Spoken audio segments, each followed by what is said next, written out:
नमस्कार, आप देख रहे हैं विविध भारत न्यूज और मैं हूं आपके साथ आरती सिंह आजाद। आइए रुक करते हैं सीधे खास खबरों की ओर। राम राज्य परिषद मथुरा में लड़ेगी विधानसभा चुनाव, प्रत्याशी का किया ऐलान। 2022 विधानसभा चुनाव नजदीक आने वाले हैं, जिसे लेकर तमाम राजनीतिक पार्टियां अपनी तैयारियों में लगी हुई हैं। इसी कड़ी में आज राम राज्य परिषद ने भी विधानसभा चुनाव लड़ने का ऐलान कर दिया है। आपको बता दें, राम राज्य परिषद से प्रत्याशी के रूप में मथुरा से फक्कड़ बाबा पिछले 18 चुनाव लड़ चुके हैं, लेकिन अब राम राज्य परिषद से ऋषि बाबा को मैदान में उतारा जाएगा, जिसका ऐलान राम राज्य परिषद के देवेंद्र चतुर्वेदी ने किया है।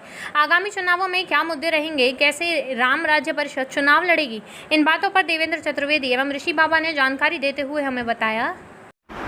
राम राज्य परिषद अपनी पहचान को लेकर आज भी चुनावी दौर में है और यह मथुरा की जो धार्मिक जनता है वो राम राज्य परिषद को सहयोग देती है, तो हम भी अपना स्थान रिक्त नहीं रखेंगे। और फक्कड़ बाबा जो कि हमारे यहाँ चुनाव लड़ते थे वो अब हमारे बीच नहीं रहे, लेकिन धर्म की जो सनातन धर्म की जो रूपरेखा है कभी शून्य नहीं रहती, उसको आधार मानते हुए ऋषि बाबा ने यह जो अपना दायित्व है संभाला है। और ऋषि बाबा हमारे राम राज्य परिषद के प्रत्याशी होंगे। इनको हमारे जो राष्ट्रीय अध्यक्ष हैं तमकेश्वर जी महाराज और राष्ट्रीय महामंत्री डॉक्टर गुण प्रसाद जी महाराज, इन्होंने इनको स्वीकृति दे दी है। और ये वैदिक जो मान्यता के अनुसार सनातन धर्म की रक्षा के लिए, यमुना गंगा और गौ हत्या के लिए प्रयत्नशील होकर चुनाव में भाग लेंगे। और राम राज्य परिषद आज़ादी से लेकर अब तक कोई भी ऐसा चुनाव नहीं है जो कि राम राज्य परिषद का कैंडिडेट यहाँ पे नहीं लड़ा। राम राज्य परिषद के कैंडिडेट के आगे, वन महाराज के आगे भी अटल बिहारी वाजपेयी की जमानत जब्त हुई थी। चुनाव में कौन लड़ा था? फक्कड़ बाबा। पिछले 18 चुनावों तक फक्कड़ बाबा थे।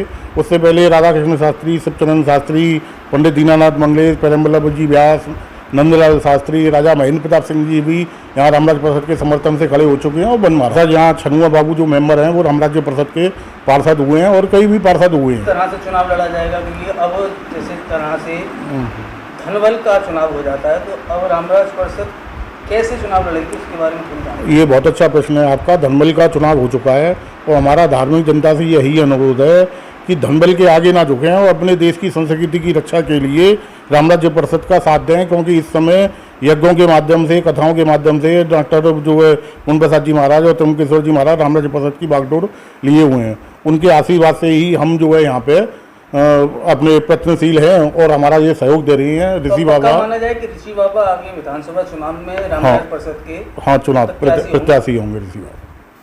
जी ऋषि बाबा, आपको राम राज्य परिषद से विधानसभा चुनाव लड़ाया जा रहा है, ऐसी घोषणा कर दी गई है, क्या कहेंगे इस बारे में? तो यही कहूँगा, क्या है, महाराज जी चुनाव लड़ते थे फक्कड़ बाबा, और क्या है मंगलेश जी महाराज के पुत्र हैं चौबे जी, और इनकी प्रेरणा से मैं खड़े होने के लिए तैयार हो रहा हूँ।